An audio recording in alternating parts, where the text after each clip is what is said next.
India TV YouTube channel को subscribe करें और बेल आइकन दबाएं। नमस्कार, आप देख रहे हैं मुकाबला। मैं हूं अजय कुमार।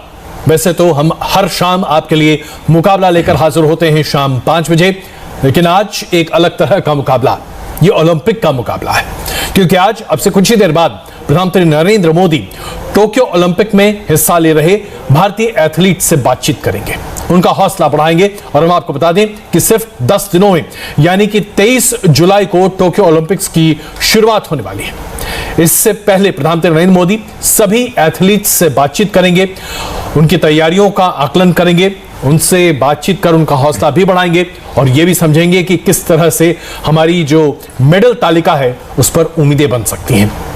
यानी पिछली बार रियो ओलंपिक्स में 2016 में जहां भारत को सिर्फ 2 मेडल मिले थे, जिसे लेकर बहुत निराशा थी हिंदुस्तानियों में, वहां अब उम्मीदें हैं कि हम 2012 से भी बेहतर प्रदर्शन करेंगे।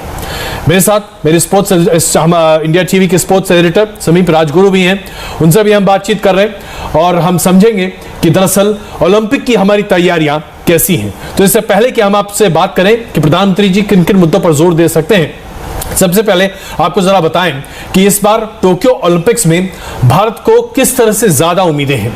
दरअसल खेल मंत्रालय और इंडियन ओलंपिक एसोसिएशन ने कहा है कि पहली बार डबल डिजिट में भारत मेडल तालिका में अपनी उपस्थिति दर्ज कराने जा रहा है। हम आपको बता देते हैं कि आखिर वो कौन कौन सी खिलाड़ी हैं जो इस बार मेडल जीतने के प्रबल दावेदार हैं। इस लिस्ट में सबसे पहला नाम है मीराबाई चुनू का। वेट लिफ्टिंग में मेडल की इनसे बहुत ज्यादा उम्मीद है।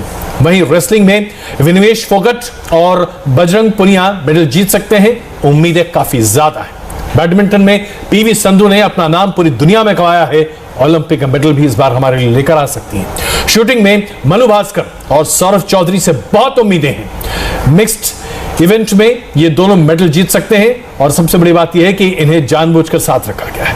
इसके अलावा बॉक्सिंग में मैरी कॉम, इनके ऊपर फिल्म भी बन चुकी है, उनसे बहुत उम्मीदें हैं और अमित पंघाल से भी मेडल की उम्मीद है। उम्मीद की जा रही है कि कम से कम ये 2 बॉक्सिंग के मेडल तो हमारे पास आएंगे ही। वहीं भारतीय पुरुष हॉकी टीम से भी इस बार एक अच्छे फिनिश की उम्मीद है और लगता है कि इस बार हमें मेडल मिलेगा। तो समीप, आपको क्या लगता है, कितने मेडल हम लेकर आ रहे हैं? आपका क्या दावा है? जी हाँ, वो उम्मीदें तो करनी चाहिए और उम्मीदों पे ही दुनिया जो है कायम है और हिंदुस्तान की भी जो दुनिया है वो उम्मीदों पर ही कायम है अजय जी। लेकिन डबल डिजिट्स की जो बात कर रहे हैं वो शायद ना हो पाए, मुझे लगता है, क्योंकि उम्मीदें बहुत ज्यादा कर रहे हैं। डबल डिजिट से अगर हम कहीं लंदन ओलंपिक्स को बेटर कर पाए, 5 से हम 6 या 7 या 8 मेडल भी करके लौटते हैं, तो मुझे लगता है कि बहुत ही बेहतरीन प्रदर्शन होगा। और जो उम्मीदों की जो हमने अभी फहरिस्त अपने दर्शकों को बताई, जैसे मनु भाकर हैं, सौरभ चौधरी हैं, अमित पंघाल हैं, पूनिया है रेसलिंग में, तो ये ऐसे हैं कि जो उम्मीदवार बहुत जबरदस्त है। और खासकर ये भी देखते हुए कि इन्होंने हाल के टूर्नामेंट्स में, वर्ल्ड चैंपियनशिप्स में हमारे शूटर्स ने, हमारे वेट लिफ्टर्स ने बड़ा अच्छा प्रदर्शन किया है। और एक खास बात यह है यहां पर कि 2016 पीएम नरेंद्र मोदी का पहला ओलंपिक गेम्स था पीएम के तौर पर, तो तब से एक बदलाव देखने को मिला हिंदुस्तान के स्पोर्ट्स एरिना में। और वो ये बदलाव देखने को मिला स्पोर्ट्स की दुनिया में अजय जी की इंफ्रास्ट्रक्चर और पैसे की कमी नहीं हुई है खिलाड़ियों को। और अगर आप बात करें, मैं लिस्ट लेके आया हूं और वो लिस्ट अगर आप देखें तो आर्चरी के खिलाड़ी भी यूरोप में है, क्रोएशिया में शूटिंग टीम है, जबकि विपरीत परिस्थितियों में वैक्सीन मुहैया कराई गई और उनको क्रोएशिया में प्रैक्टिस कराई जा रही है। आप इटली में बॉक्सिंग की टीम है लगातार, और अगर रशिया और हंगरी की बात करें तो विनेश फोगाट, जिनका नाम लिया हमने, वो हंगरी में है। तो इसी तरह मीराबाई चानू लगातार यूएस में है। तो इनसे जो प्रैक्टिस और इनको जो एक्सपोजर ट्रिप दिया गया है ना, वो बड़ा जबरदस्त है। इतना जबरदस्त एक्सपोजर आपने बात मिला नहीं है। 2016 के बाद से हम लगातार देख रहे हैं कि हम अपने खेल पर बहुत जोर दे रहे हैं। बिल्कुल, मैं एक बात आपसे समझना चाहता हूं, हम लोग लगातार हिंदुस्तान में इस बात को लेकर एक तरह से रोना रोते रहे हैं कि 135 करोड़ का देश है, हम 10 मेडल जीत कर नहीं आ सकते। ऐसा क्यों रहा कि भारत में हमेशा खेलों के प्रति एक उदासीनता रही? और अभी जब हमने देखा कोरोना के इस महाकाल के दौरान 2 जो फेज आए कोरोना के, फर्स्ट फेज और सेकंड फेज, कई ऐसे धुरंधर खिलाड़ी सड़क पर सब्जी बेच रहे थे। कोई कुछ कर रहा था, किसी तरीके से अपनी बड़ी मुश्किल से अपने घर का लालन पालन कर रहा था। ये क्यों है, ये विडंबना हमारे देश में क्यों है? अगर इस मुद्दे पे बात करें ना अजय जी, तो पिछले 70 सालों से अगर हम देखें तो कई ऐसे मुद्दे हैं, पूरी शाम हमारी निकल सकती है कि क्यों है। इसके लिए कहीं ना कहीं जो खेल को चलाने वाले, खेल के आका हैं, वो जिम्मेदार हैं। कहीं ना कहीं जिनको इस खेल को आगे लेकर जाना चाहिए, खिलाड़ियों को बढ़ावा देना चाहिए, जो डिस्ट्रीब्यूशन ऑफ मनी होना चाहिए, जिस तरीके से फैसिलिटीज डिस्ट्रीब्यूट होनी चाहिए, उस तरीके से भी नहीं है। और कई ऐसे खिलाड़ी हैं जो आज भी अपने लाखों के प्राइज मनी को ले नहीं पाए हैं, और ऐसे भी खिलाड़ी हैं जो इंतजार कर रहे हैं कि कब उनको नौकरी मिलेगी, कब उनको वो जो वादा किया है सरकारों ने, स्टेट गवर्नमेंट्स ने। अगर आप हरियाणा को छोड़ देना, जो ज्यादातर स्टेट गवर्नमेंट्स, या फिर अगर आप आंध्र गवर्नमेंट को छोड़ दें, या 2-3 और ऐसे एग्जांपल्स छोड़ दें, तो आप देखेंगे जितने भी स्टेट गवर्नमेंट्स और इंडस्ट्रीज और इस तरीके के आके जो वादे करते हैं, वो खिलाड़ियों को प्राइज मनी की बातें होती है, वो खिलाड़ियों को मिलते तक नहीं है। तो ऐसे में एक बहुत बड़ा सेटबैक होता है खिलाड़ियों के लिए। और जो फंक्शनिंग है, जो जिस तरीके से चलाया गया है खेल को, बीसीसीआई एक उम्दा एक हमारे पास उदाहरण है कैसे एक प्राइवेट बॉडी और किस तरीके से क्रिकेट को 1970-75 में अगर हम बात करें, क्रिकेट तीसरे नंबर पर था, हॉकी, फुटबॉल और उसके बाद क्रिकेट आता था। अगर आप उस लोकप्रियता की अगर बात करें तो इस लिहाज से इन दोनों स्पोर्ट को सबसे ऊपर होना चाहिए था, लेकिन नहीं है। लेकिन आज हम कट टू 2021 आए, और इस बार ओलंपिक को अगर मैं अपने दर्शकों को बता दूं, ये ओलंपिक 2021 नहीं कराया जा रहा है, ये टोक्यो 2020 ही कहलाया जाएगा, क्योंकि ये 2020 का ओलंपिक्स कराया जा रहा है, तो ऑफिशियली ये टोक्यो 2020 ही कहलाया जाएगा। तो दूसरी बात ये है कि इस बार बहुत उम्मीदें हैं। अच्छी बात ये है अजय जी कि हम कम से कम डबल डिजिट्स की बात करने लगे हैं, कम से कम उम्मीदें बन रही है। और हमारे खिलाड़ियों को बहुत एक्सपोजर मिल रहा है, क्योंकि खेल मंत्रालय में 2 मंत्री हैं, एक कैबिनेट स्तर के मंत्री हैं और एक MOS हैं। ऐसा कहां होता था? ये अपने आप में एक बहुत बड़ा चेंज, बहुत बड़ा बदलाव दिखाई दे रहा है। प्रेसिडेंट एवं सेक्रेटरी जनरल, सभी खेल संघों के अध्यक्ष,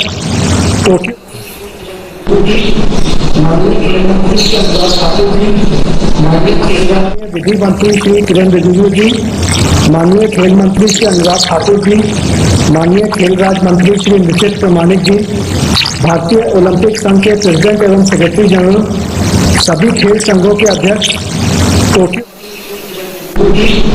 माननीय खेल मंत्री श्री अनुराग ठाकुर जी, माननीय खेल राज्य प्रामाणिक जी, भारतीय ओलंपिक संघ के प्रेसिडेंट एवं सेक्रेटरी जनरल, सभी खेल संघों के अध्यक्ष,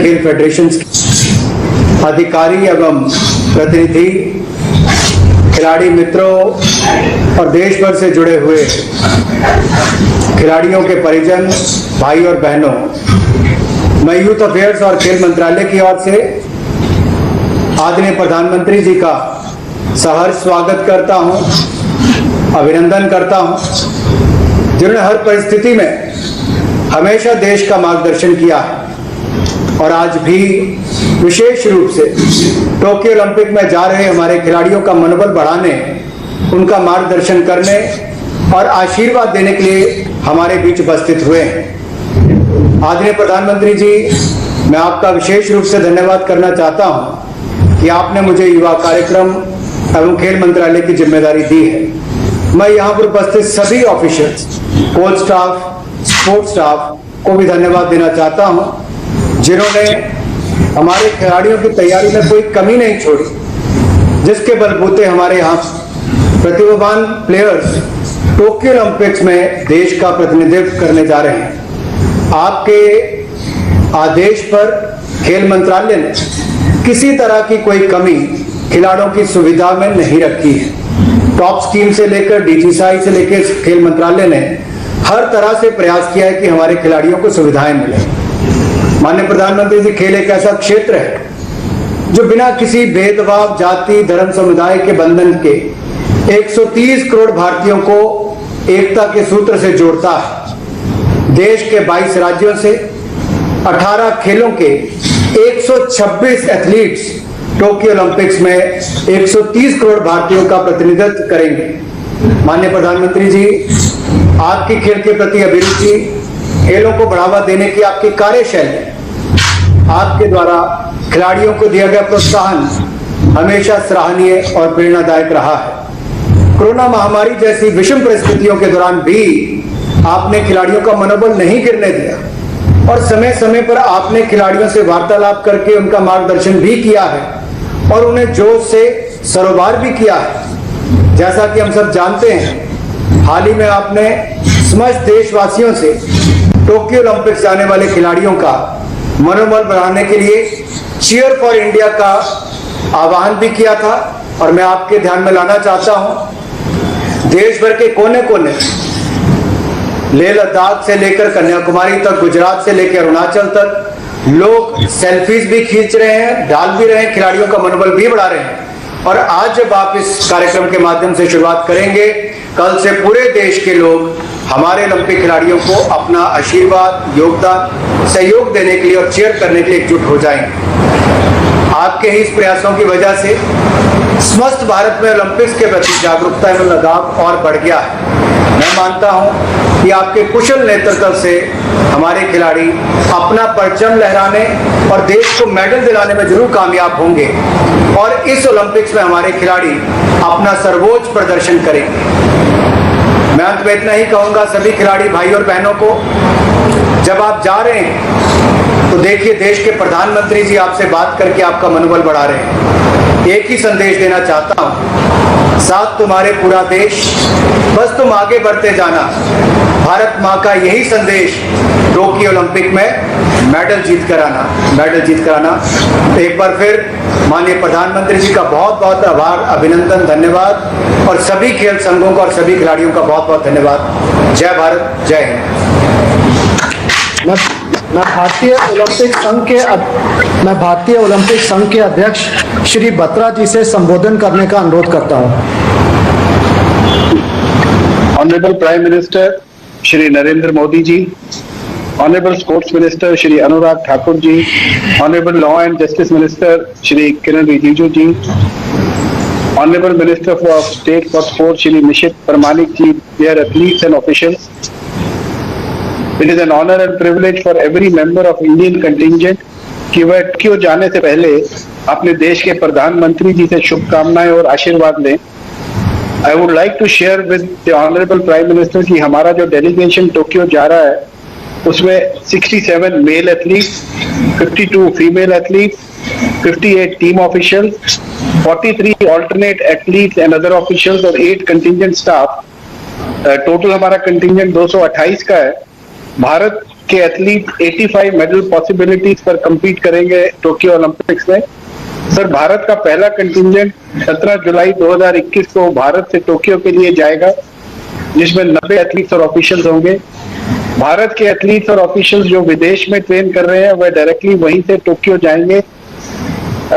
national sports federation, ministry of youth affairs and sports India and mission Olympic cell ने जो पिछले 5 साल में सपोर्ट किया है एथलीट्स का ट्रेनिंग के लिए, इंडियन ओलंपिक एसोसिएशन इन सब का तहे दिल से धन्यवाद करना चाहती है।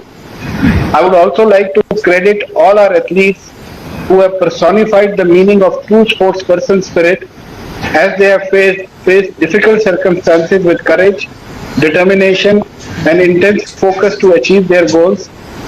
Honorable Prime Minister sir, Bharat का पूरा जो टोक्यो जा रहा है is looking up sir, and the example you have set for us to forge ahead on our path to achieving excellence for India.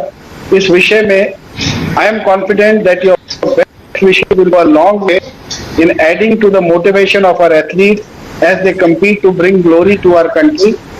I conclude by conveying my sincere thanks to all present here today for showing their support and best wishes to the athletes and officials representing India in the Tokyo Olympics. May our athletes feel the strength and prayers of every Indian citizen cheering from them for their home. Thank you, Honorable Prime Minister sir. Thank you, everyone. Jai Hind. अब मैं Tokyo जाने वाले athlete से request करूंगा कि वे माननीय प्रधानमंत्री जी से संवाद करें। सबसे पहले मैं दीपिका कुमारी जी से अनुरोध करूंगा।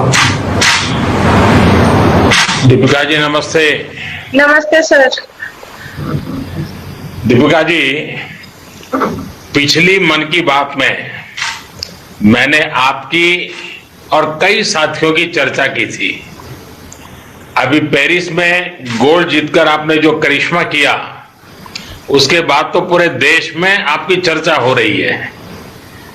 अब आप रैंकिंग में वर्ल्ड नंबर 1 हो गई हैं।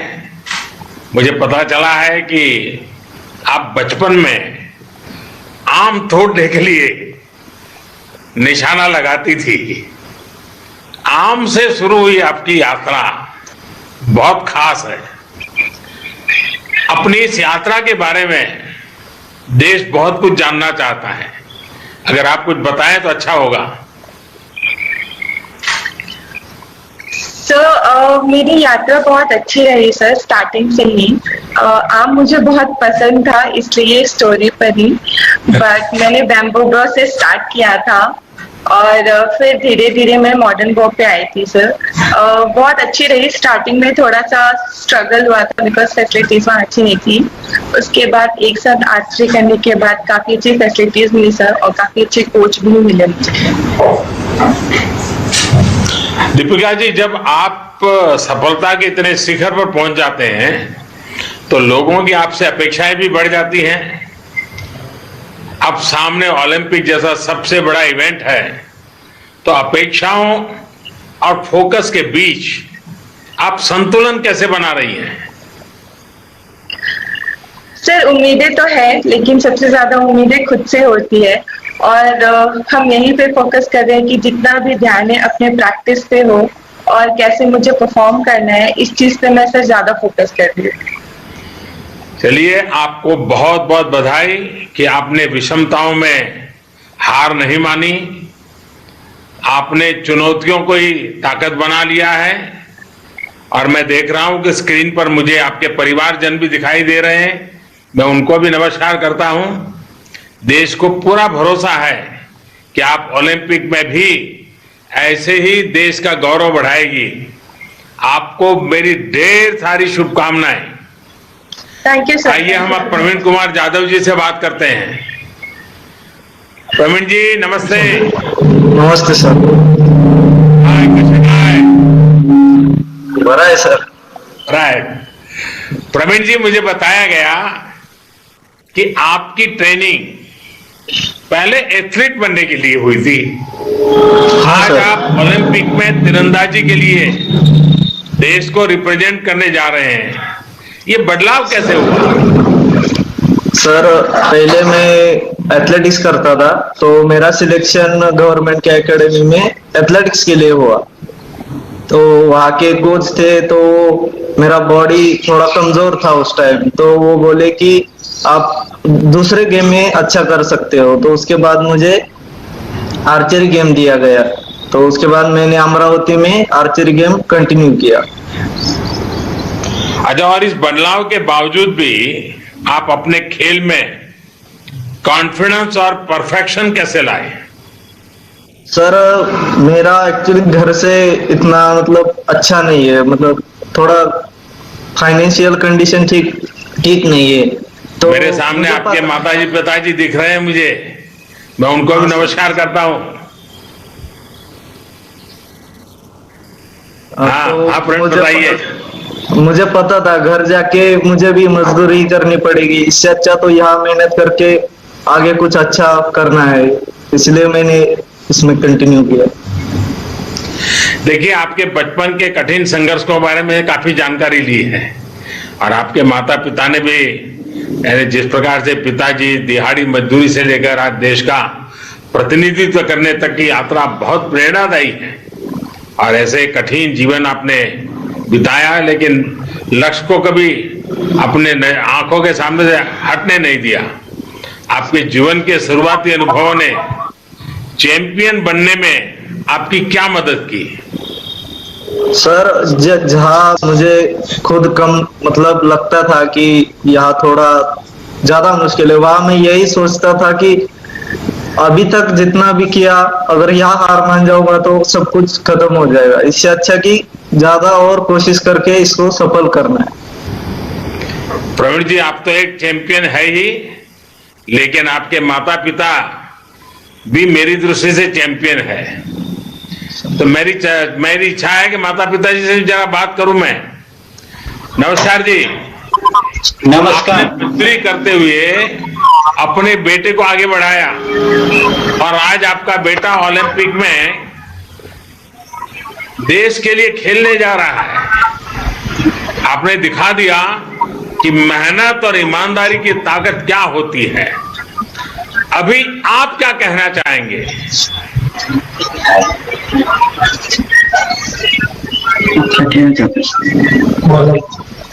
प्रवीणला अजून पुढे जावं, खेळून प्रवीणच्या पाठीमागे 4 मुली आहेत ते सुद्धा त्यांनी जाऊन पुढं प्रवीण सारखं ऑलिम्पिक घेऊन यावं. वाह प्रकृति बरी आहेत ना? हा बरे बरी है। देखिए आपने साबित कर दिया है कि अगर कुछ करने की चाह हो तो परेशानियां किसी को रोक नहीं सकती। आपकी सफलता से ये भी स्पष्ट हो गया कि ग्रास रूट स्तर पर अगर सही चयन हो तो हमारे देश की प्रतिभा क्या नहीं कर सकती। प्रवीण आपको बहुत बहुत शुभकामनाएं हैं मेरी, और फिर से एक बार आपके माता पिताजी को भी प्रणाम है, और जापान में जमकर खेलिएगा।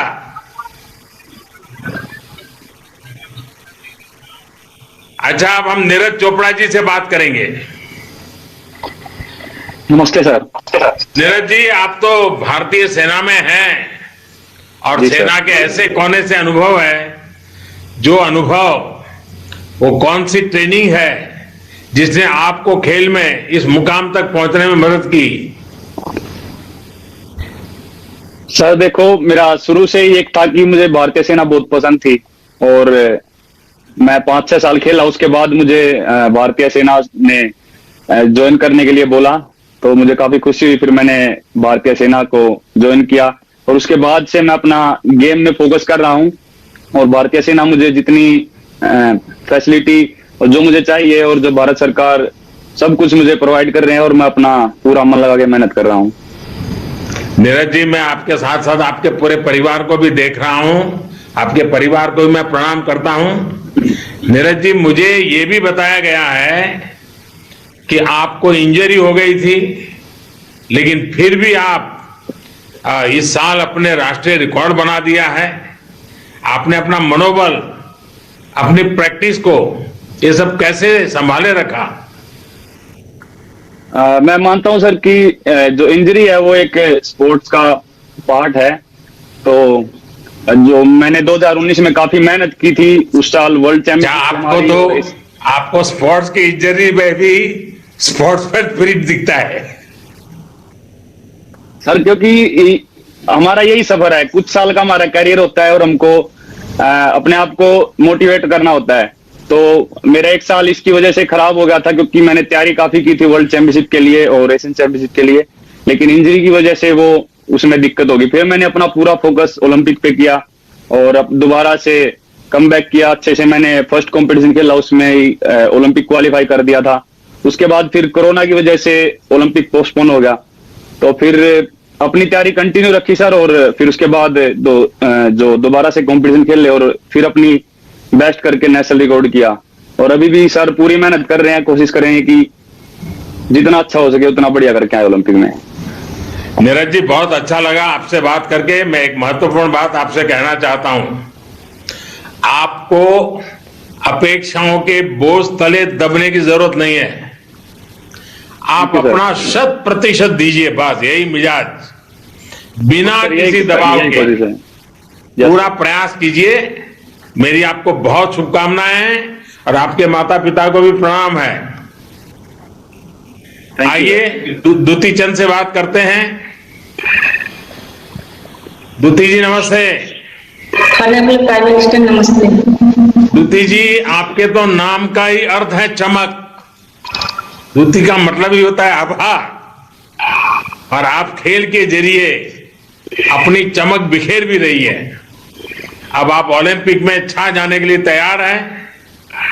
इतनी बड़ी प्रतियोगिता तो आप कैसे देखती हैं? पहले तो आपको ये बता देती हूँ, मैं एक वीवर्स फैमिली से बिलोंग करती हूँ। मेरी फैमिली में 6 सिस्टर 1 ब्रदर, मम्मी डैडी को 9 मेंबर। जब मेरे घर में लड़की से लड़की पैदा होते रहते थे गाँव वाले ने मेरी मम्मी को हमेशा क्रिटिसाइज करते थे कि इतना लड़की क्यों पैदा कर रहे हैं। तो बहुत गरीब फैमिली थे, खाने के लिए भी डाइट नहीं था और हमारे पापा का इनकम भी बहुत कम ही था। मन में यही माताजी पिताजी मेरे सामने हैं जी, तो मेरा मन में वही था कि मैं अच्छा खेलूंगी तो देश के लिए नाम रोशन करूंगी, गवर्नमेंट सेक्टर में जॉब मिल जाएगा और जॉब में जो पगार आएगा इसमें मेरा फैमिली का सिचुएशन बदल सकती हूँ।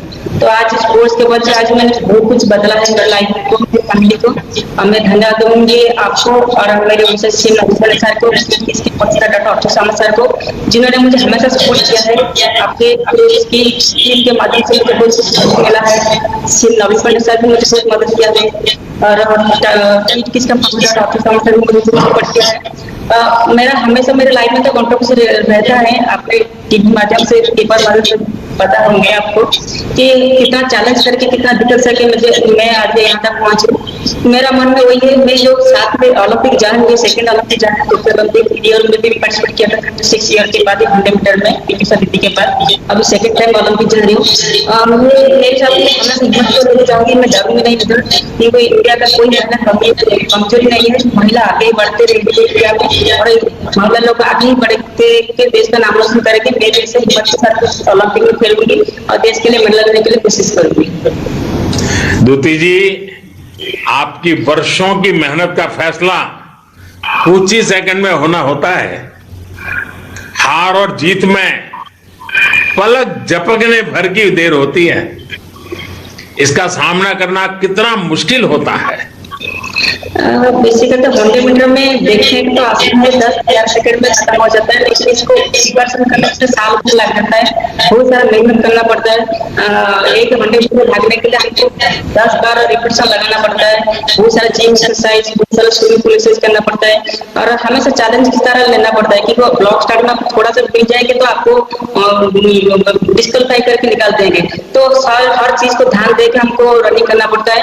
नर्वस तो रहता है मन में, डर भी आता है, लेकिन मैं हिम्मत के साथ लड़ाई करती हूँ। जैसे मेरा पर्सनल लाइफ में हिम्मत के साथ लड़ाई करके आ रही हूँ, तो ऐसे हमेशा 100 को हिम्मत के साथ, चैलेंज के साथ लड़ाई करके मैं रनिंग करती हूँ और उसमें अच्छा टाइम भी करती हूँ और देश के लिए मेडल भी लाती हूँ। दूती जी, आपने देश के लिए बहुत से रिकॉर्ड बनाए हैं।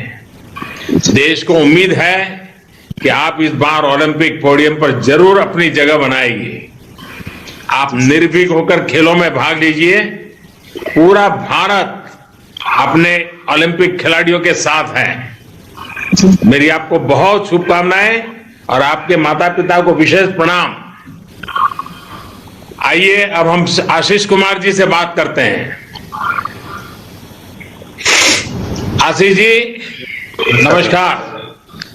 आपके पिता राष्ट्रीय स्तर के कबड्डी खिलाड़ी थे और आपके परिवार में कई खिलाड़ी रहे हैं। आपने बॉक्सिंग क्यों चुनी?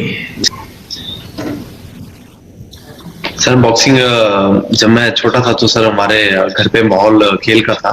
तो मेरे फादर बहुत अच्छे प्लेयर रहे थे अपने टाइम में, तो वो चाहते थे कि मेरा बेटा भी बॉक्सिंग खेले।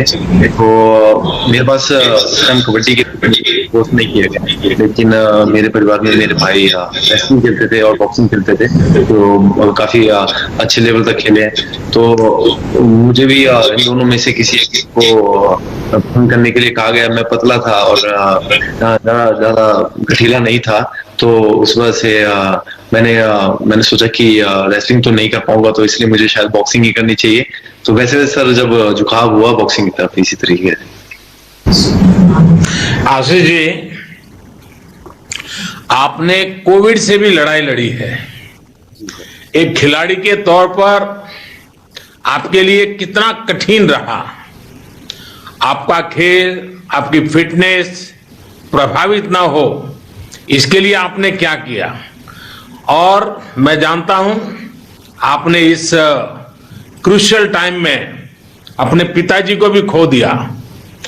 ऐसे समय भी आपने इस जो मिशन को लेके निकले थे उसमें जरा भी इधर उधर होने नहीं दिया। तो मैं जरूर आपके मन के भाव जानना चाहूंगा। जी सर, 25 दिन पहले, कंपटीशन के 25 दिन पहले मेरे पिताजी की मृत्यु हो गई थी। जिस वजह से मैं काफी सदमे में था कि मैं इमोशनली बहुत हर्ट हो चुका था। काफी प्रॉब्लम जो है मुझे उस टाइम फेस करनी पड़ी। तो उस टाइम मुझे सबसे ज्यादा जरूरत थी वो फैमिली सपोर्ट की थी, और मुझे मेरे परिवार ने बहुत सपोर्ट किया। मेरे भाई, मेरी बहन और मेरे परिवार के सभी जनों ने बहुत सपोर्ट किया मुझे, और मेरे दोस्तों ने भी काफी मुझे बार बार मोटिवेट किया कि मुझे मेरे फादर का सपना पूरा करना चाहिए, जो जिस सपने की शुरुआत में, बॉक्सिंग की शुरुआत में जो उन्होंने सपना देखा था मेरे लिए। तो सर सारा काम छोड़ के उन्होंने मुझे फिर से कैंप ज्वाइन करने के लिए कहा कि आप जाओ और जो फादर का आपका सपना है उसे पूरा कीजिए। तो सर जब मैं स्पेन में था, मैं कोविड पॉजिटिव हो गया था, तो उस टाइम मुझे सिम्टम थे सर। तो कुछ दिन मुझे सिम्टम रहे वहां पे, लेकिन सर वहां पे फैसिलिटी थोड़ी मेरे लिए स्पेशल करवाई गई। और जो हमारे टीम डॉक्टर थे डॉक्टर करण, जो उन्होंने, उनके साथ रेगुलरली कांटेक्ट में था मैं, और स्टाफ के साथ भी कांटेक्ट। तो प्रैक्टिस के लिए मेरे वहां पे जो है स्पेस जो है एक अवेलेबल करवाया गया था सर, जहां पे मैं प्रैक्टिस करता था, थोड़ी फिटनेस रखता था। लेकिन फिर भी सर काफी टाइम लग गया रिकवरी के लिए कोरोना से। तो रिकवरी के लिए काफी टका। फिर जब मैं वापस इंडिया आया सर, तो फिर जब मैं कैंप में रिटर्न हुआ, तो वहां पे मेरे कोचेज और स्पोर्टिंग स्टाफ ने बहुत मेरी हेल्प की। धर्मेंद्र सिंह यादव मेरे कोच हैं, उन्होंने मुझे बहुत हेल्प की उन्होंने रिकवरी के लिए, और मेरी गेम में फिर से, मेरे रिदम में मेरे को फिर से वापस लाने के लिए। आशीष जी, आपके परिवारजनों को भी मैं प्रणाम करता हूं। और आशीष जी, आपको याद होगा सचिन तेंदुलकर जी एक बड़ी महत्वपूर्ण खेल खेल रहे थे, और उसी समय उनके पिताजी का स्वर्गवास हुआ था। लेकिन उन्होंने खेल को प्राथमिकता दी और खेल के माध्यम से अपने पिता को श्रद्धांजलि दी। आपने भी वैसी ही कमाल की है। आपने आज अपने पिताजी को खोने के बावजूद भी देश के लिए, खेल के लिए पूरा मन वचन एक प्रकार से जुट गए हैं। आप सचमुच में, आपका उदाहरण बड़ा प्रेरक है। आप एक खिलाड़ी के तौर पर हर बार विजेता साबित हुए हैं।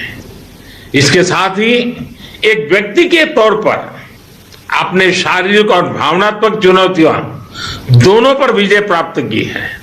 आपसे पूरे देश को बहुत उम्मीद है।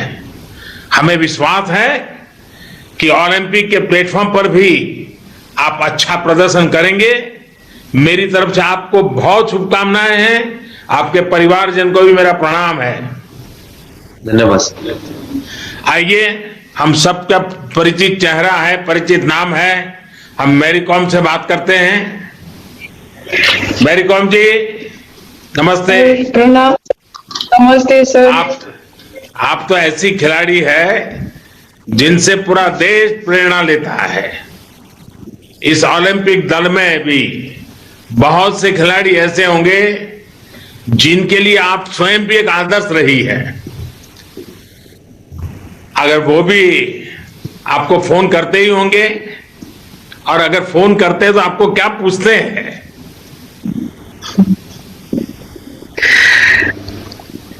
सर, घर में सब मेरे लिए दुआ कर रहे हैं कि वो लोग, बच्चे लोग ज्यादा मेरे को मिस करता है सर। और मैं समझाती हूँ कि मामा देश के लिए, लड़ाई के लिए जा रही हूँ, और आप लोग घर में पापा का उसका जो भी बोल रहा है उसको फॉलो करना है। और घर में आप लोग प्यार से रहना है, बाहर नहीं निकलना है। कोविड की वजह से सर वो लोग भी बहुत घर में बोरिंग हो जा रहे हैं, ऑनलाइन क्लासेस ले रहा है, लेकिन इतना ओपन नहीं हो रहा है। बच्चे लोग का खेल कूद बहुत पसंद करता है सर। दोस्त लोग खेलने में भी बहुत अच्छा करता है, अच्छा हो रहा है। लेकिन इस बार कोविड वजह से सारे दोस्त लोग से भी दूर हो रहे हैं, और मैं बोला ये मामले में हम लोग फाइट करना है, अच्छा रहना है और सुरक्षित रहना है, सेफ्टी रहना है। और मैं भी देश के लिए लड़ाई के लिए जा रही हूँ और मैं चाहती हूँ कि आप सुरक्षित रहो और मैं भी सुरक्षित रहे और देश के लिए अच्छा करने के लिए मैं कोशिश करती हूँ। यही बात होती है सर। मेरे सामने दिख रहे हैं सब लोग। अच्छा, वैसे तो आप हर पंच में चैंपियन है, लेकिन आपका सबसे फेवरेट पंच कौन सा है? जॉब, हुक, अपरकट या कुछ और ये भी बताइएगा कि ये पंच क्यों आपका फेवरेट है? सर मेरा फेवरेट पंचेस तो ये मेरा स्ट्रांग साउथ पोल है, तो मेरा सबसे फेवरेट है सर। तो इसमें कोई भी लोग को मिस नहीं कर पाते हैं, लगना ही तो लगना ही है बस। मैं जानना चाहता हूं कि आपका फेवरेट खिलाड़ी कौन है? सर मेरा फेवरेट खिलाड़ी तो बॉक्सिंग में सर हीरो है, इंस्पिरेशन है, मोहम्मद अली है सर। उससे मेरे को इंस्पायर होके बॉक्सिंग चुना हूं सर। मेरी कॉम जी, आपने बॉक्सिंग की करीब करीब हर अंतर्राष्ट्रीय प्रतियोगिता जीत ली है। आपने कहीं कहा था कि ओलंपिक गोल्ड आपका सपना है। ये आपका ही नहीं, पूरे देश का सपना है। देश को उम्मीद है कि आप अपना और देश का सपना जरूर पूरा करेगी। मेरी आपको बहुत शुभकामनाएं हैं और आपके परिवारजनों को प्रणाम है। आइए पीवी सिंधु जी से बात करते हैं। नमस्कार सर। सिंधु जी नमस्ते।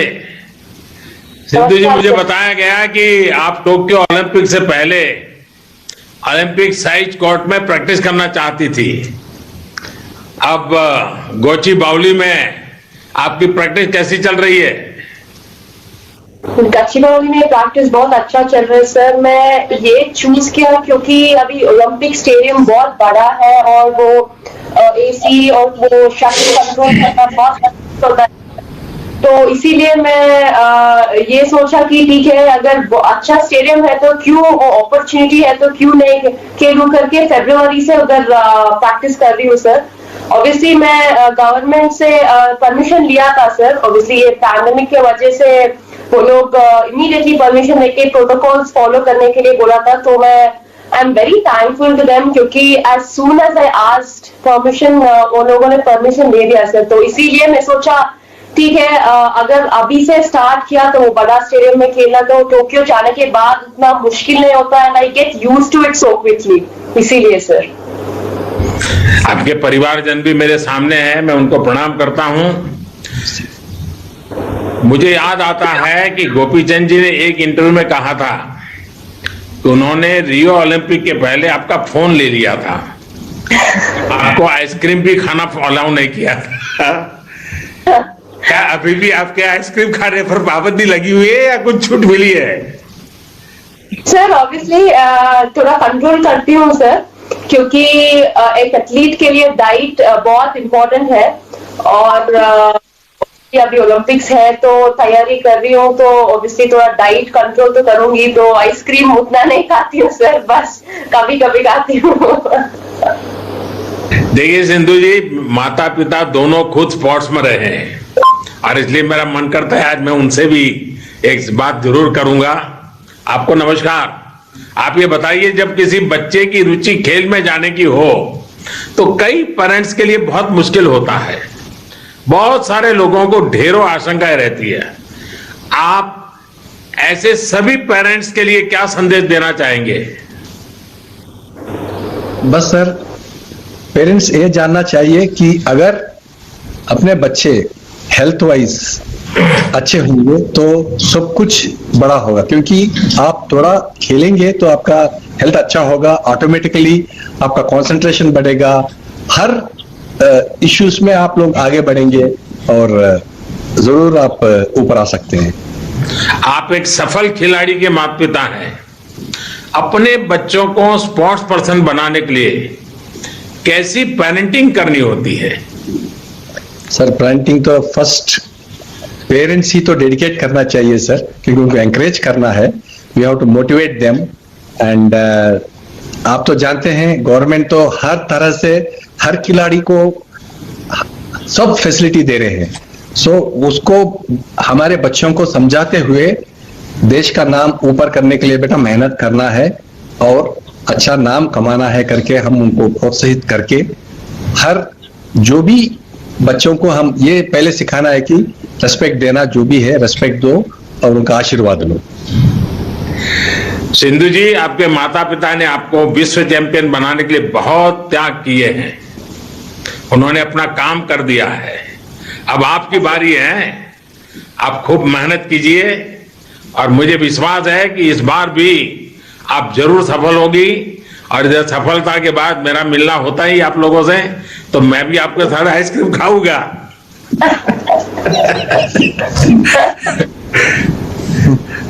आइए, नमस्कार जी। एला से बात करते हैं। एला, नमस्ते। नमस्ते सर। केम छो? एला હવે ગુજરાતી બોલે છે કે નહીં? हाँ सर, થોડુંક આવડે છે મને। एला, मुझे बताया गया कि आप पहले एथलेट्स में जाना चाहती थी, फिर ऐसा क्या ट्रिगर कर गया कि आपने शूटिंग को अपना लिया? सर मैंने एक्चुअली काफी सारे स्पोर्ट्स ट्राई किए थे शूटिंग के पहले। मुझे बचपन से ही स्पोर्ट्स बहुत ही पसंद था। एथलेटिक्स, बैडमिंटन, जूडो वगैरह ट्राई किया था। लेकिन जब मैंने शूटिंग शुरू किया तब मुझे एक बहुत ही ज्यादा एक्साइटमेंट मिला था इस गेम में, क्योंकि हमको बहुत ज्यादा स्टेडी रहना होता है, बहुत ज्यादा कामनेस चाहिए होता है। तो सर बस वो जो कामनेस चाहिए थी वो थी नहीं मेरे पास। तो आई वाज लाइक कि ठीक है, इससे ही बहुत कुछ सीखने मिलेगा मुझे इस गेम से। तो उसी से सर बहुत ज्यादा लगाव हो गया गेम से। अभी मैं दूरदर्शन पे एक कार्यक्रम देख रहा था, उसमें मैं आपके माताजी पिताजी को सुन रहा था और वो संस्कार धाम में आपने इसका प्रारंभ किया था, इसका पूरा वर्णन कर रही थी और वहां का बड़ा गर्व के वहीं जाकर के वो आपको याद कर रही थी। अच्छा, स्कूल से ओलंपिक तक बहुत सारे युवा आपकी इस जर्नी के बारे में जानना चाहेंगे। देखिए, मैं मणिनगर का एमएलए था और आप मणिनगर में रहते हैं। और जब मैंने खोखरा में मेरे असेंबली सेगमेंट में सबसे पहले तो स्पोर्ट एकेडमी जुड़ी की, तो तुम लोग आप लोग खेलने आते थे। तब तो जो बच्ची थी, और आज मुझे तुम्हें देखने के बाद बड़ा गर्व होता है। तो बताइए कुछ अपनी बात। सर मेरी शूटिंग की प्रोफेशनल जर्नी संस्कार धाम से ही शुरू हुई थी। मैं 10th स्टैंडर्ड में थी, तो मॉम डैड का ही कॉल था कि ठीक है आप स्पोर्ट्स ट्राई करके देख लीजिए, अगर आपको इतना इंटरेस्ट है तो कर लीजिए करके उन्होंने बोला था। तो स्पोर्ट्स अथॉरिटी ऑफ गुजरात और gun for glory shooting academy से जो MOU साइन हुआ था सर, तो संस्कार धाम में उन्होंने district level sports school start किया था। तो पढ़ाई भी उधर ही होती थी, पूरा दिन हमारा ट्रेनिंग भी उधर ही होता था सर। तो सर वो जर्नी काफी अच्छी रही है, क्योंकि वहीं से मैंने स्टार्ट किया। और अब जब मैं ओलंपिक्स, मेरी फर्स्ट ओलंपिक्स के लिए जा रही हूँ सर, तो बहुत प्राउड फील होता है कि इतने लोगों की मदद, इतने लोगों ने मेरे इतना सपोर्ट किया, मोटिवेट किया और हमेशा गाइड किया है सर। तो काफी अच्छा लगता है सर। एला, अभी आप ग्रेजुएशन कर रही हैं, शूटिंग कैरियर और एकेडमिक्स को आप कैसे बैलेंस करती हैं? सर मैं तो इसके लिए मेरी यूनिवर्सिटी, गुजरात यूनिवर्सिटी जो है, और हमारे कॉलेज भवन आर्ट्स कॉलेज को थैंक्स करना चाहूंगी। क्योंकि सर एक भी टाइम ऐसा नहीं था कि जब उन्होंने मुझसे बोल दिया हो कि नहीं आपको कंपलसरी आके ये चीज करनी पड़ेगी। उन्होंने मुझे इतनी छूट दी थी। मेरे लिए एग्जाम्स भी वो लोग स्पेशल अरेंज करवा देते थे, मेरे लिए मेरे सेमिनार्स अलग से रखवा देते थे सर। तो काफी सपोर्ट किया है सर, मेरी पूरी जर्नी में उन लोग ने काफी सपोर्ट किया है और स्कूल ने भी मुझे काफी सपोर्ट किया है सर। एला, आपकी जनरेशन एम्बिशियस भी है और मैच्योर भी है। आपने इतनी कम उम्र में विश्व स्तर पर सफलता प्राप्त की है। ऐसे में देश को उम्मीद है कि खेल के सबसे बड़े मंच पर भी आप इसी यात्रा को जारी रखेंगी, मेरी आपको बहुत शुभकामनाएं हैं और आपके माताजी पिताजी को भी मेरा प्रणाम है। वणक्कम। आइए हम सौरभ चौधरी से बात करते हैं। नमस्कार सर। सौरभ जी नमस्ते। आपने इतनी कम उम्र में ही ओलंपिक के लिए क्वालिफाई कर लिया है, कैसे और कब आपका ये मिशन शुरू हुआ? सर 2015 में मैंने शूटिंग अपना स्टार्ट किया था। हमारे पास के गांव में ही एक शूटिंग एकेडमी है, वहाँ पे मैंने स्टार्ट किया। मेरी फैमिली ने भी काफ़ी सपोर्ट किया मुझे। उन्होंने खुद ही कहा कि जब तुझे इतना पसंद है तो ट्राई करना चाहिए। तो मैं वहाँ पे गया, वहाँ पे मैंने ट्राई किया, फिर मुझे अच्छा लगने लगा, धीरे धीरे करते गया और जैसे जैसे धीरे धीरे करते गए ऐसे ऐसे रिजल्ट अच्छा आता गया और रिजल्ट अच्छे आते गए। भारत सरकार हमारी मदद करती गई, तो आज हम यहाँ पर हैं सर। देखिए आपके परिवारजन भी बड़े गर्व के साथ आज मुझे दर्शन हो रहे हैं उनके भी कि भाई देखिए सौरभ क्या कमाल करेगा। सब उनकी आंखों में बड़ा बड़े सपने दिखाई दे रहे हैं। देखिए सौरभ, मेहनत के साथ साथ शूटिंग में मानसिक एकाग्रता की भी बहुत जरूरत होती है। इसके लिए आप योग वगैरह करते हैं या कुछ और तरीका आपका है जो मुझे भी जानने में खुशी और देश के नौजवानों को भी जानने में खुशी होगी? सर मेडिटेशन करते हैं, अपना योगा करते हैं सुबह। और सर शांत रहने के लिए ये तो हमें आपसे जानना चाहिए कि आप इतने बड़े मतलब पूरे हिंदुस्तान को संभाल रहे हो, तो आप उसके लिए क्या करते हो? अच्छा सौरभ, ये बताइए आपके दोस्त, आपके साथी आपके पास आते हैं कि आपके साथ सेल्फी क्लिक करनी है, तो आपको क्या लगता है? पहले तो नहीं करते? नहीं, जब मैं घर पर जाता हूँ तो हमारे गांव में पड़ोस में मेरे जो दोस्त है वो आते हैं, वो सेल्फी लेते हैं। मेरे जो पिस्टल है उसके साथ सेल्फी लेते हैं, काफी अच्छा लगता है। देखिए सौरभ, मेरी बातों से लग रहा है कि आप बहुत ही फोकस है, जो आप जैसे युवा के लिए बहुत अच्छी बात है। शूटिंग में भी इसी फोकस और स्थिरता की जरूरत है। आपको तो अभी बहुत लंबी यात्रा करनी है, देश के लिए कई मुकाम हासिल करने हैं। हम सभी को विश्वास है कि आप ओलंपिक में बहुत अच्छा प्रदर्शन करेंगे और भविष्य में भी बहुत आगे आएंगे। आपको और आपके परिवारजनों को मेरा प्रणाम। आइए हम शरद कमल जी से बात करते हैं। शरद जी नमस्ते।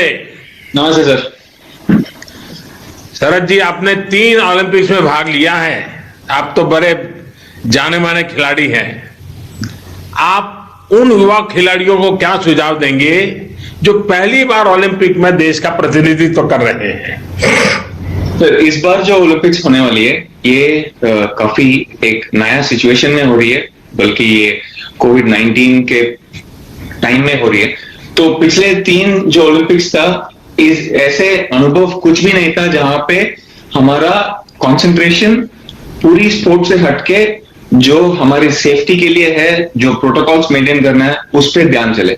मगर इस बार स्पोर्ट्स के अलावा हमें बाकी कुछ में भी ध्यान देना पड़ रहा है। तो मैं यही बोलूंगा कि जो नए जा रहे हैं पहले ओलंपिक्स में, हाँ, जाने से पहले हमें इट इज मतलब स्पोर्ट्स ओलंपिक्स बहुत इंपॉर्टेंट है, but at the same time अगर हम प्रोटोकॉल्स और ये सही नहीं मेंटेन करते हैं तो हम गेम से ही बाहर हो सकते हैं। So we have to maintain वो प्रोटोकॉल्स, और वंस हम ओलंपिक्स चले जाते हैं तो हमारा पूरा ध्यान हमारा स्पोर्ट में होना चाहिए। तो जब तक हम जाएंगे, ठीक है, कोशिश करेंगे कि स्पोर्ट में भी रखते हैं और अपना प्रोटोकॉल्स में भी रखते हैं, मगर जैसे वहां पे चले गए, कंप्लीट फोकस ऑन अपना स्पोर्ट के लिए। शरद जी, आपने जब खेलना शुरू किया था तब और अब आपको लगता है कि टेबल टेनिस को लेकर कुछ बदलाव आए हैं? स्पोर्ट्स से जुड़े सरकारी डिपार्टमेंट्स के अप्रोच में आपने कुछ बदलाव महसूस किया है?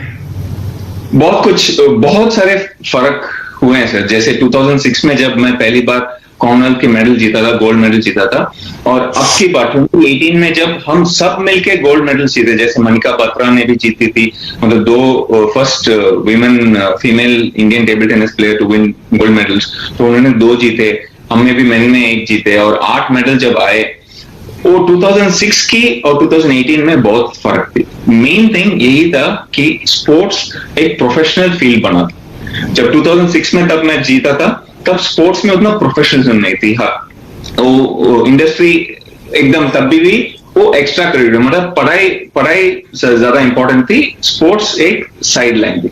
मगर अभी ऐसे नहीं है, बहुत इंपॉर्टेंस दे रहे हैं। पूरा government is giving lot of importance, private organisations भी बहुत सारा इंपॉर्टेंस दे रहे हैं। And at the same time जो अपॉर्चुनिटीज अभी है एक करियर बनाने में, एक प्रोफेशनल बनने में स्पोर्ट्स के बराबर, वो अभी बहुत ज्यादा है। और बहुत सारे बच्चे और बहुत सारे पेरेंट्स को भी वो एक थोड़ा बहुत गारंटी मिलती है, गारंटी से ज्यादा एक कॉन्फिडेंस मिलती है कि मेरा बच्चा अगर स्पोर्ट्स पे भी आएगा तो वो संभाल सकता है, अपना जिंदगी को संभाल सकता है। आई थिंक ये माइंडसेट बहुत अच्छी चेंज है।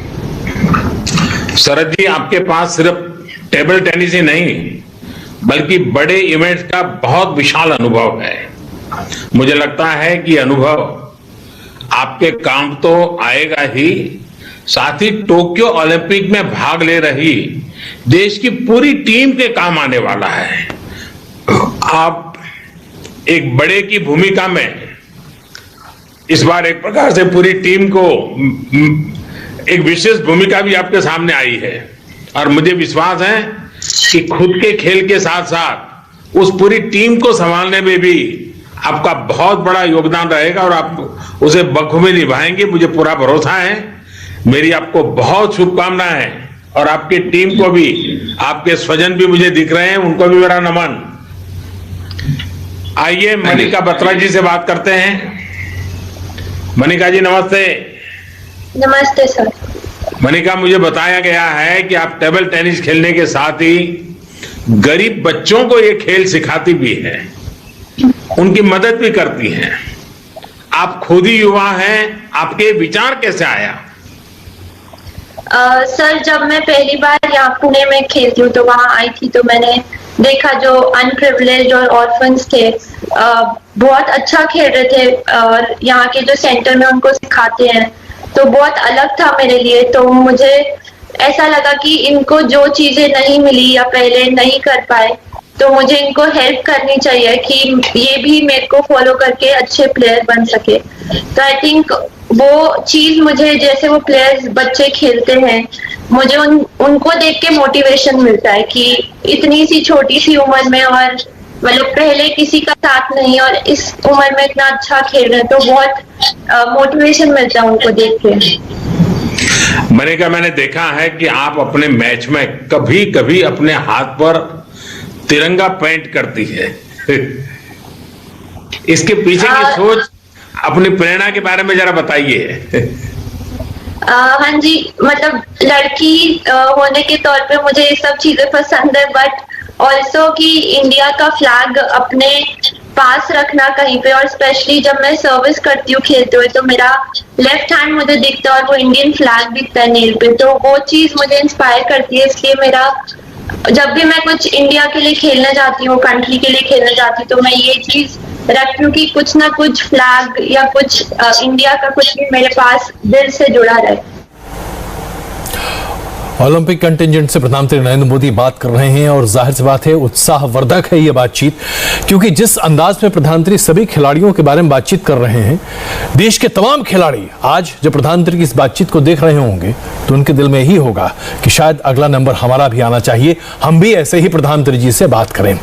इस बातचीत पर हम जब बने रहेंगे, एक छोटा सा ब्रेक लेते हैं, तुरंत वापस आ रहे हैं।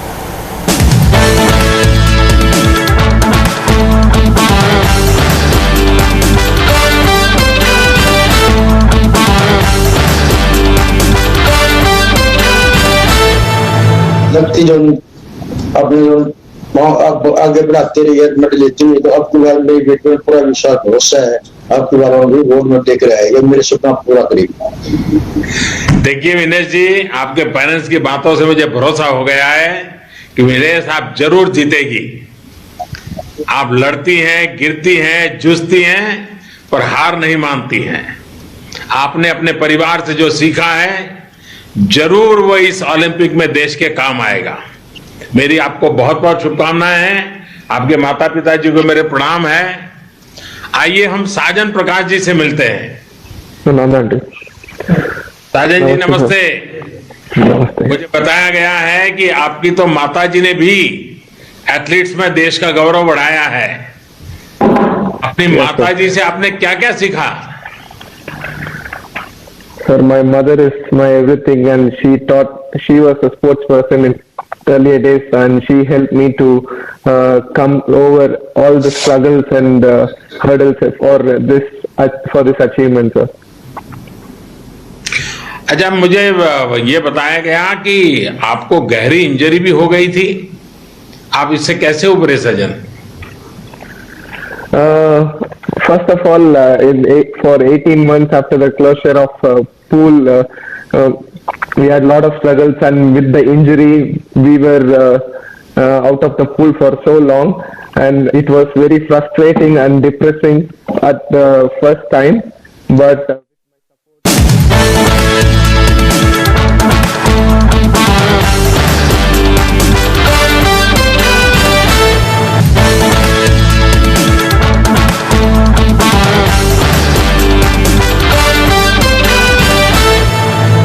सानिया जी नमस्ते। नमस्ते सर। सानिया जी, आपने कई ग्रैंड स्लैम्स जीते हैं, बड़े बड़े खिलाड़ियों के साथ आपने खेला है। आपको क्या लगता है कि टेनिस का चैंपियन बनने के लिए क्या खूबियां होनी चाहिए? क्योंकि आजकल मैंने देखा है कि टियर 2, टियर 3 सिटी में भी आप लोग उनके हीरो हैं और वो टेनिस सीखना चाहते हैं। जी सर, आई थिंक टेनिस एक ऐसा ग्लोबल स्पोर्ट है जिसमें जब मैंने स्टार्ट किया था 25 साल पहले, तो जाहिर बात है ज्यादा लोग टेनिस खेलते नहीं थे, लेकिन आज जैसे आप कह रहे हैं बहुत सारे ऐसे बच्चे हैं जो टेनिस रैकेट उठाना चाहते हैं और जो प्रोफेशनल बनना चाहते हैं और जो बिलीव करते हैं कि वो टेनिस में एक बड़े खिलाड़ी बन सकते हैं। उसके लिए आपको जाहिर बात है मेहनत की जरूरत होती है, सपोर्ट, लगन और बहुत बहुत सारी आई थिंक डेस्टिनी भी एक रोल प्ले करती है इसमें। लेकिन मेहनत के और टैलेंट के बगैर कोई भी चीज में कुछ नहीं होता, चाहे वो टेनिस हो या कोई भी स्पोर्ट हो। और अब फैसिलिटीज भी बहुत अच्छे हो गए हैं 25 साल पहले से अब तक, तो अभी तो बहुत सारे अच्छे स्टेडियम्स बन गए हैं, हार्ड कोर्ट्स हैं। तो मैं उम्मीद यही है कि और बहुत सारे टेनिस प्लेयर निकले इंडिया से इंशाल्लाह। ओलंपिक में आपके साथी अंकिता रैनी के साथ आपकी पार्टनरशिप कैसी चल रही है? आप दोनों की तैयारी कैसी है? अंकिता एक यंग खिलाड़ी है, बहुत अच्छा खेल रही है हाल में, और I am very excited to play with her. हम लास्ट ईयर खेले थे फरवरी में जो फेड कप के मैचेस थे, और उसमें हमने काफी अच्छा प्रदर्शन किया था। लेकिन we are looking forward to going to Olympics. जैसे मेरा चौथा ओलंपिक्स है, उसका पहला ओलंपिक्स है, तो थोड़ा सा अभी मेरे उम्र के साथ यंग पैरों की जरूरत है, तो आई थिंक वो प्रोवाइड कर सकती है। सानिया, आपने पहले भी स्पोर्ट्स के लिए सरकारी विभागों में कि उसके कामकाज को भली भांति देखा है। पिछले 5-6 साल में आपको क्या बदलाव महसूस हुआ है? जैसे मैंने कहा, आई थिंक 5-6 साल ने जब से हमारे पास कॉमनवेल्थ गेम्स हुआ है सर, तब से आई थिंक कि बिलीफ जो आ गया है कि हमारे कंट्री में से क्रिकेटर्स के अलावा भी बहुत सारे ऐसे स्पोर्ट्स पर्सन हैं जो देश के लिए नाम कमाते हैं और देश के लिए देश को बहुत अच्छे मुकाम पे पहुंचाते हैं। आई थिंक वो बिलीव धीरे धीरे लास्ट 5-6 साल में और भी बढ़ गया है। और आप तो गवर्नमेंट और से हमें हमेशा ही सपोर्ट मिलता है। मैं आपसे जब पर्सनली मिली हूँ, आपने हमेशा मुझे यही कहा है कि आप हर चीज में साथ देंगे। तो इसी तरह 5-6 साल में बहुत कुछ, और लास्ट ओलंपिक से अब ओलंपिक्स तक भी काफी सारा फर्क है। मैं 2 साल ऑफ थी, जाहिर बात है, जब मेरा बच्चा हुआ था, तो लेकिन तब से लेके अब तक मैं जो लास्ट ईयर से आई हूँ, मुझे बहुत सारा फर्क नजर आया। सानिया, आप चैंपियन भी हैं, फाइटर भी हैं। मुझे उम्मीद है कि आप इस ओलंपिक में ज्यादा बेहतरीन और सफल खिलाड़ी बनकर उभरेगी। मेरी आपको बहुत बहुत शुभकामनाएं हैं। आपसे बात करके मुझे बहुत अच्छा लगा। वैसे सभी से बात नहीं हो पाई, लेकिन आपका जोश, आपका उत्साह पूरे देश के सभी लोग आज महसूस कर रहा है। कार्यक्रम में मेरे साथ उपस्थित देश के खेल मंत्री श्रीमान अनुराग ठाकुर जी, अब से कुछ दिन पहले तक खेल मंत्री के रूप में आप सबके साथ बहुत काम किया है, ऐसे हमारे वर्तमान कानून मंत्री श्रीमान किरण रिजिजू जी, खेल राज्य मंत्री हमारे यंगेस्ट मिनिस्टर हैं हमारी टीम के श्रीमान निशित प्रामाणिक जी, स्पोर्ट्स से जुड़ी संस्थाओं के सभी प्रमुख, उनके सभी सदस्य और टोक्यो ओलंपिक में हिस्सा लेने जा रहे सभी मेरे साथियों, सभी खिलाड़ियों के परिजन, बातचीत हुई है, लेकिन मुझे और अच्छा लगता यदि मैं आप सभी खिलाड़ियों को यहां दिल्ली के अपने घर में होस्ट करता, आप लोगों से रूबरू मिलता। इसके पहले मैं हमेशा करता रहा हूं और मेरे लिए वो अवसर बड़ा उमंग का अवसर रहता है, लेकिन इस बार कोरोना के कारण वो संभव नहीं हो पा रहा है और इस बार आधे से अधिक खिलाड़ी हमारे पहले से विदेशों में उनकी ट्रेनिंग चल रही है, लेकिन वापिस आने के बाद मैं आपको वादा करता हूं आप सबके साथ मैं जरूर सुविधा के अनुसार समय निकाल करके मिलूंगा। लेकिन कोरोना ने बहुत कुछ बदल दिया है, ओलंपिक का साल भी बदल गया, आपकी तैयारियों का तरीका बदल गया, बहुत कुछ बदलाव हुआ है। अब तो ओलंपिक शुरू होने में सिर्फ 10 दिन बचे हैं। टोक्यो में भी एक अलग तरह का माहौल आपको मिलने वाला है। साथियों, आज आपसे बातचीत के दौरान देश को भी पता चला कि इस कठिन समय में भी देश के लिए आपने कितनी मेहनत की है, कितना पसीना बहाया है। पिछली मन की बात में मैंने आप में से कुछ साथियों के इस परिश्रम की चर्चा भी की थी। मैंने देशवासियों से आग्रह भी किया था कि वो देश के खिलाड़ियों के लिए, आप सभी के लिए चीयर करें, आपका मनोबल बढ़ाएं। मुझे ये देखकर आज खुशी होती है कि देश आपको चीयर कर रहा है। हाल के दिनों में #Cheer for India के साथ कितनी ही तस्वीरें मैंने देखी हैं। सोशल मीडिया से लेकर देश के अलग अलग कोनों तक पूरा देश आपके लिए उठ खड़ा हुआ है। 135 करोड़ भारतीयों की शुभकामनाएं। खेल के मैदान में उतरने से पहले आप सभी के लिए देश का आशीर्वाद है। मैं भी अपनी ओर से आपको ढेर सारी शुभकामनाएं देता हूं। आप सभी को देशवासियों से लगातार शुभकामनाएं मिलती रहे, इसके लिए नमो ऐप पर भी एक खास प्रावधान किया गया है। नमो ऐप पर जाकर भी लोग आपके लिए चीयर कर रहे हैं, आपके लिए संदेश भेज रहे हैं। साथियों, आपके साथ देश भर की भावनाएं जुड़ी हुई हैं और जब मैं आप सभी को एक साथ देख रहा हूं तो कुछ चीजें कॉमन नजर आ रही हैं और जब मैं आपको देखता हूं तो कॉमन बातें हैं बोल्ड, कॉन्फिडेंट एंड पॉजिटिव। आप में एक कॉमन फैक्टर दिख रहा है, डिसिप्लिन, डेडिकेशन और डिटर्मिनेशन। आप में कमिटमेंट भी है, कॉम्पिटिटिवनेस भी है। यही क्वालिटीज न्यू इंडिया की भी है। इसलिए आप सब न्यू इंडिया के रिफ्लेक्शन है, देश के भविष्य के प्रतीक है। आप में से कोई दक्षिण से हैं, कोई उत्तर से हैं, कोई पूरब से हैं तो कोई पूर्वोत्तर से हैं। किसी ने अपने खेल की शुरुआत गांव के खेतों से की है तो कई साथी बचपन से ही किसी स्पोर्ट्स एकेडमी से जुड़े रहे हैं। लेकिन अब आप सब यहां टीम इंडिया का हिस्सा है। आप सब देश के लिए खेलने जा रहे हैं। यही डायवर्सिटी, यही टीम स्पिरिट ही एक भारत श्रेष्ठ भारत की पहचान है। साथियों, आप सब इस बात के साक्षी हैं कि देश किस तरह आज एक नई सोच, नई अप्रोच के साथ अपने हर खिलाड़ी के लिए साथ खड़ा है। आज देश के लिए आपका मोटिवेशन बहुत महत्वपूर्ण है। आप खुलकर खेलें, अपने पूरे सामर्थ्य के साथ खेल सकें, अपने खेल को, अपनी टेक्निक को और निखार सकें, इसे सर्वोच्च प्राथमिकता दी गई है।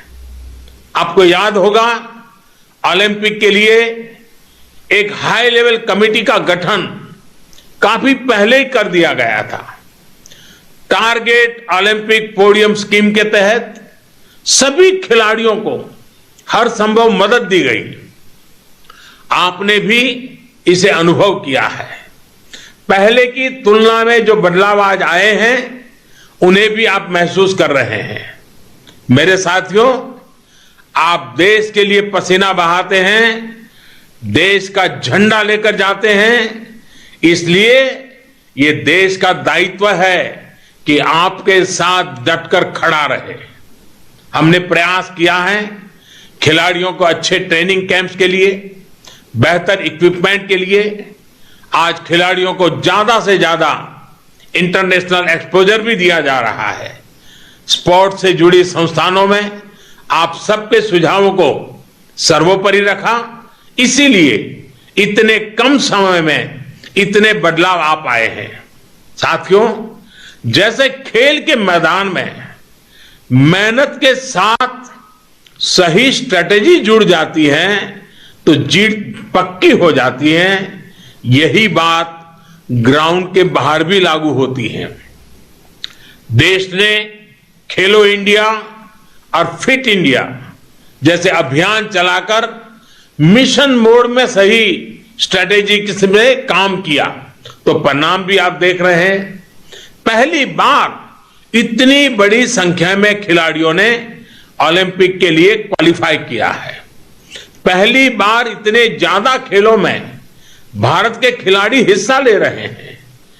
कई खेल ऐसे हैं जिनमें भारत ने पहली बार क्वालिफाई किया है। साथियों, हमारे यहां कहा जाता है, अभ्यासात जायते नृणाम द्वितीया प्रकृति ही, अर्थात हम जैसा अभ्यास करते हैं, जैसा प्रयास करते हैं, धीरे धीरे वो हमारे स्वभाव का हिस्सा हो जाता है। इतने समय के से आप सब जीतने के लिए प्रैक्टिस कर रहे हैं। आप सबको देखकर, आपकी इस ऊर्जा को देखकर कोई संदेह बचता भी नहीं है। आपको और देश के युवाओं का जोश देखकर ये कह सकता हूं कि वो दिन दूर नहीं जब जीतना ही न्यू इंडिया की आदत बन जाएगी। और अभी तो ये शुरुआत है। आप टोक्यो जाकर जब देश का परचम लहराएंगे तो उसी पूरी दुनिया देखेगी। हां, ये बात जरूर याद रखना है कि जीतने का प्रेशर लेकर नहीं खेलना है। अपने दिल दिमाग को बस एक ही बात कहिए कि मुझे अपना बेस्ट परफॉर्म करना है। मैं देशवासियों से भी एक बार फिर कहूंगा, चीयर फॉर इंडिया।